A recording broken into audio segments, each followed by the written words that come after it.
Салам достор, назарыңыздарда Аралаш медиа. Бүгін сіздерге дагы бир кызыктуу тасмалардын бирин кыскача баяндап бермекчибиз. Сиз шашпай отуруп видеону аягына чейин көрүүгө даяр болуп калган болсоңуз, биз баштадык. Тасманын башында эле Антарктиданын муз калкандарынын үстүндө Америкалык изилдөөчүлөрдүн экспедициялык тобу иштерин жүргүзүп жаткан. Бул жерде климатолог Джек өзү жетекчилик кылып, кичинекей чакан база бургулоо иштерин жүргүзүп, муз тереңдиктериндеги изилдөө иштерин жүргүзүп жатышкан. Бир учурда эле ошол бургуланып жаткан жерден жарака кете баштап, тездик менен эле чоң жаракалар чоң аралыкка созулуп кетет. Көрсө глобалдык жылуулануу жылдан жылга күчөп эле. Ошентип уюлдук аймактагы муздар чекесинен сынып эле ээрип кете баштаптыр. Ошондо Джек мындай көрүнүштөрдүн далилин алуу үчүн жаракадан ары көзөй секиргенге аргасыз болот. Ошондон кийин Джек жана ага окшогон бир канча окумуштуу изилдөөчүлөр Бириккен Улуттар уюмунун Делидеги чогулушуна барып сүйлөй башташат. Джек аларга глобалдык жылуулануу күндөн күнгө күчөп баратат. Биз изилдөөлөргө таяна турган болсок, климаттын кескин түрдө өзгөрүшү байкалып жатат. Эгерде адамзат бүгүнтөн калбай аракетибизди кылбасак, анда эртең таптакыр кеч болуп калышы мүмкүн. Алдыңкы 100-150 жылдын ичинде муз доору келип калышы мүмкүн деп айтса, кээ бир бийлик өкүлдөрү ага ишенбей. Бул жакта глобалдык жылуулануу болуп жатса, кайдагы муз дооруну айтып жатасың? Анын үстүнө 150 жыл деген эмне деген убакыт? Болбогон нерселериңерди коюп, учурдагы саясатты жүргүзбөйлүбү деп коюшат. Чогулуш бүткөндөн кийин Джек ошол жердеги профессор Терри деген адам менен таанышып калып, ал Шотландияда өзүнүн лабораториясында иштээрин жана ушул глобалдык жылуулануу жөнүндө изилдөөлөрдү жүргүзүп келгендигин айтат. Ошондон көп өтпөй эле Джек айткан нерселердин чети чыга баштады окшойт. Индиянын борбору Делиге суук түшүп, кар жаап, Токиодо болсо муштумдай болгон мөндүрлөр жаап, бир топ элдер жапа чегет. Түндүк жана түштүк уюлдагы метеорологиялык станцияларда болсо аба ырайы болуп көрбөгөндөй төмөндөгөндүгү жөнүндө лабораторияларга кабар келе баштайт. Бирок азырынча бул маалымат эч кандай такталып, далилдене элек болчу. Джек 150 жылдан кийин болот деп жаткан климаттын өзгөрүү кубулуштары бүгүн эле боло баштагандыгын Джек өзү деле билбей үйүндө беймарал иштерин кылып жүрдү. Баласы Сэмди болбой эле кыйнап окуу иштери боюнча Нью-Йоркко жөнөтүп салат. Дал ушул мезгилде космикалык станциядагы адамдар Жер планетасынын бетиндеги өзгөчө көрүнүштөргө күбө боло башташат. Бул кезде Жер шаарынын ар кайсы жеринде өтө чоң эмес циклондор пайда боло баштаган. Сэм өзүнүн чогуу окуган группалаштары менен Нью-Йоркко келип, а дегенче болбой эле асманда көп сандаган канаттуулар бир багытта түштүк жакты көзөй эле учуп бара жатышкандарын көрүшөт. Баягы шотландиялык профессор Терри бир эмес 3-4 метеорологиялык станциядан келген белгилерге таянып, түн бир маалында Джекке телефон чалат да, сыягы биз божомолдоп жаткан катаклизмдер башталып калган окшойт деп айтат. Бул кезде чындап эле АКШнын бир топ шаарларында эбегейсиз алып торнадолор пайда болуп, шаарларды кыйрата баштаган. Вашингтондо окумуштуулардын ыкчам чогулушу өтүп, Канаданын аймагындагы циклон чоңоюп баштаганын, ошондой эле дагы бир циклон Сибирдин үстүнөн чоңоюп баштагандыгын айтышат. Ал эми Австралияда болсо ураган, торнадолор өтө катуу болуп жаткан. Убакыт келди. Өтүү керек. О-банк жана О жаңы кардарлары үчүн дароо 200 гигабайт жана 200 сом алгыңыз келеби? Каалаган Остор дүкөнүнө кошулуп, кош бонусту алыңыз. Биз менен сизби? Досторуңузду чакырыңыз жана ар бир досуңуз үчүн 200 сомдон алыңыз. О-банк жана О өтүүгө жана биз менен болууга эң ыңгайлуу учур.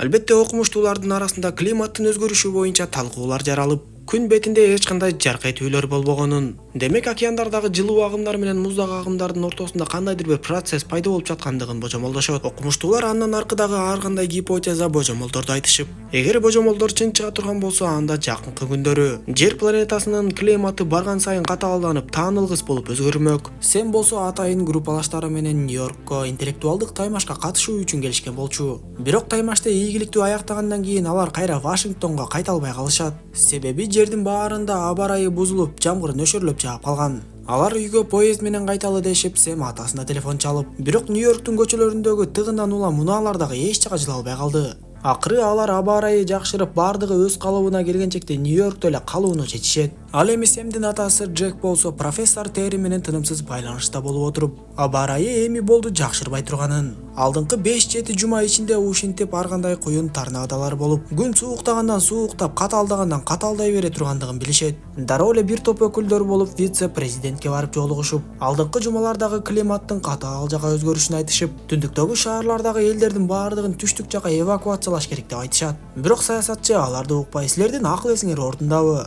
100 миллиондогон элдерди кантип эвакуация кылмак элек? Анын үстүнө биздин элди мексикалыктар күлүп чайнап тосуп алышмак беле деп коет. Бул кезде Европада дагы катаал ызгаардуу кыш башталып калган. Улуу Британияга тиешелүү королдуктун үй бүлө мүчөлөрү чоң циклондун дал ортосунда суук аймакта калып калгандыгы жөнүндө маалымат айтылып, аскерлер тиги учак менен аларды куткарып келүүгө жөнөшөт. Бирок 3 тиги учак эбегейсиз циклондун дал ортосуна эпицентрине кирип барышканда, ал жердеги суук адам баласы элестет алгыс экендигин түшүнүшөт. Кыймылдаткычтар иштен чыгып, тиги учактар жерге кулап түшүп, аман калган аскерлер болсо бир көз ирмемде тоңуп калышат. Нью-Йоркто достору менен отурган Сэм болсо жаңылыктарды карап, ар кандай эбегейсиз куюн торнадолор менен катар Канаданын чыгыш жээктерин чоң цунамилер каптап келе жаткандыгын угушат.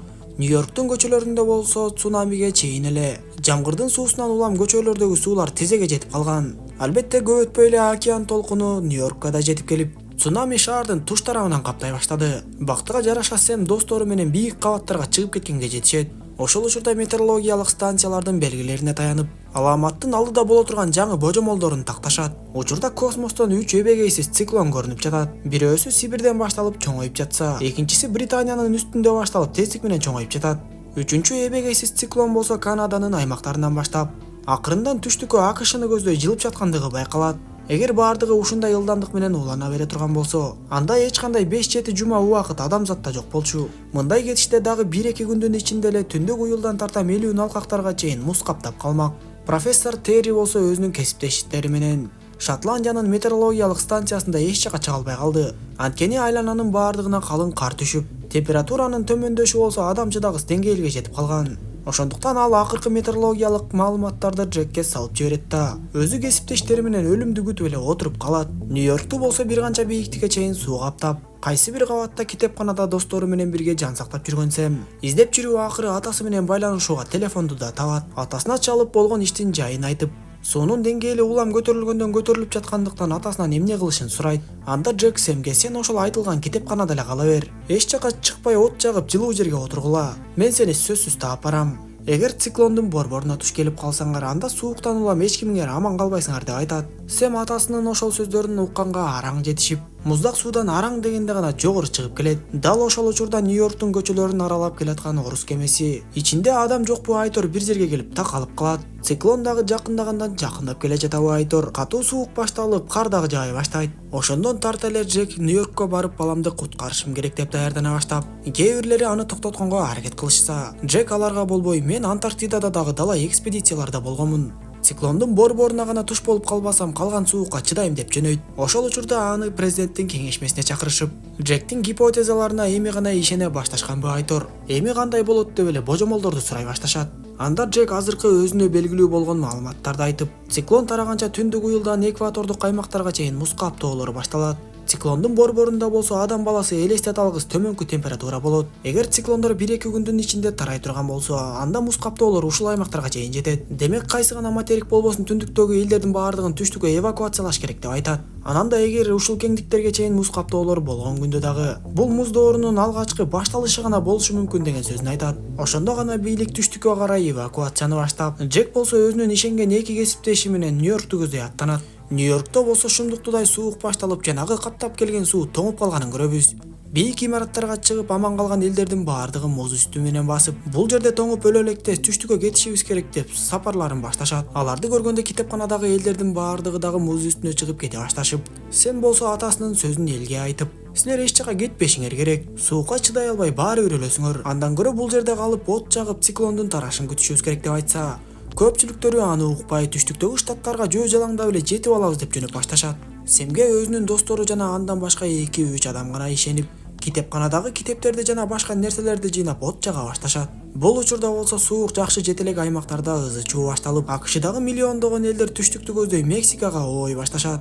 Албетте аскердик күчтөр чек араны тосушуп, бирок миллиондогон элдер эч кимге жаа бербей эле чек аранын туш тарабынан өтүп жатышты. Джек болсо кесиптештери менен бирге унаа менен бир топ жолдорду басышып, бирок бороондуу кардан улам жол көрүнбөй бир кезде унаалары тыгылганда, Антарктидадагы экспедицияда эле белдерине аркандарды байлап жөнөшөт. Суунун деңгээли көтөрүлүп тоңуп калгандыктан Алар бир кезде соода борборунун үстүнөн өтүп бараткандарын дагы байкабай калышат. Сууктан жана ооруктуктан улам айнек сынып кетип, Джектин кесиптеши сүйрөп келе жаткан чанаасын кесип жибергенге аргасыз болот. Андан соң деле болбой эле айнектен жаракалар кетип жатканын көрүп, баарыбыз өлгөнчө мен өлөйүн деп өзүн курмандыкка чалат. Эртеси күнү эле Семдин жанындагы ал сүйүп калган кыз ойгонбой жаткандыктан баардыгы тең аны текшере башташат. Бактыга жараша ошол жердеги бир аял кыздын эмне болгондугун аныктап, кыз өзүнө келүү үчүн эмне дарылар керек экендигин айтат. Ошондо Сэм дарыларды издеп эч жактан таба албай, баягы имараттын жанына келип токтогон орус кемесинен издөп көрүүнү чечет. Дароо эле кирип барып издей башташып, бактыга жараша дары-дармектер менен кошо ал жакта бир канча тамак аш азык-түлүктөр бар экенин да көрүшөт. Аларды алып эми гана имаратка кайталы деп жатышканда, ачкалыктан улам адамга да болсо кол салууга даяр болуп калган карышкырлар келип калышат. Карышкырлар алардын биринин бутун жарадарлап, бирок Сэм кеменин ичинде достору менен бирге качып жүрүп отуруп, карышкырларды ошол кеменин ичине камап чыгып кеткенге мүмкүн болот. Ошентип алар эми гана имаратка кире башташканда, циклондун борбору дал ушул Нью-Йорктун үстүнөн өтүп бараткан болчу. Ошондо ташты дагы кычыратып сындырып жиберчүдөй суук башталып, Нью-Йорк шаарына жакындап кирип келе жаткан Джек дагы ушул нерсени байкап калат. Анткени циклондун борбору жылып келгенде асмандагы булуттардын баардыгы тарап көк асман көрүнүп, укмуштуудай ызгаар сууктун илеби сезиле баштамак. Ошондо Джек дагы өлбөстүн амалын кылып дароо эле аракетин көрө баштап, көрсө анын жалгыз кесиптеши дагы бир канча мүнөт мурун эле өзүн жоготуп коюптур. Дал ошол учурда керек болсо желбиреп турган желек дагы бир көз ирмемде тоңот. Джек тапкан жерине кесиптешин ыргытып, андан ары жылуу жерге көтөрүп барып от жакканга аракет кыла баштайт. Албетте мындай учурда аларды сактап калса, от гана сактап калмак. Ошентип от жагып отуруп, Джек өзүн жана кесиптешин аман алып калып, эртеси күнү бороондуу карда жолдо катар миңдеген адамдардын өлүк денелерин көрүшөт. Бир эле күндүн ичинде Нью-Йорктун борборуна кирип барууга мүмкүн болбогондуктан, кечинде кайра алачыкка түнөп калышып, ойлонуп калган кесиптеши Джекти карап суроосун бере баштайт. Ал Джекке эгер чындап эле муздоору башталып кете турган болсо, адамзатка эмне болот деп сураса, Джек кесиптешине байыркы адамдар деле муздооруну жеңип тукумулап келишкен. Бул жолу деле адамдар муздооруну жеңе алышат деп коет. Кийинки күнү космостук станциядан маалымат берилип, планетанын бетиндеги циклондор акырындан тарай баштагандыгы көрүнөт. Джек дагы кесиптеши менен бирге алдыга жүрүүсүн тынымсыз улантып, күн ачылып күндүн нуру тийгени менен деле бул жердеги температура Антарктиданыкынан кем эмес болчу. Джек кесиптеши экөө Сэмди китепкананын ар жак бер жагынан бир топко чейин издешип, балким ал өлүп калдыбы деген жаман ойлор дагы кете баштаган. Бирок акыры алар бир бөлмөдөн бир канча адамды от жагып отурган жеринен табышат. Сэмдин сүйгөн кызы дагы эсине келип калгандыктан баардыгы сүйүнүшүп, эми кайра түштүктө карай сапар тартууну баштамакчы болуп калышат. Аба ырайынын ачылышы менен түндүктө жайгашкан шаарларга бир канча операциялар жүргүзүлүп, миллиондогон адамдар өлүп кетишсе дагы шаарлардагы бийик кабаттардын үстүлөрүнө ондогон жүздөгөн тирүү калган адамдар чыга башташат. Тик учактар ошол тирүү калган адамдардын баардыгын алып кетишип, шаардан чыгып түштүктү көздөй сапар тартып бара жатышкан. Джек жана анын баласы Сэм баштаган топту дагы алып кетишет. Артта болсо калың карга оролгон ызгаар Нью-Йорк калып, мындан аркы климат кандай жака өзгөрөөрү азырынча белгисиз болуп турду. Тасма дал ушундайча соңуна чыгат. Достор, видео жаккан болсо мага жакты белгисин басып, дос тааныштарыңыз менен бөлүшүп койгонду унутпаңыз. Кийинки видеолордон көрүшкөнчө аман болуңуздар.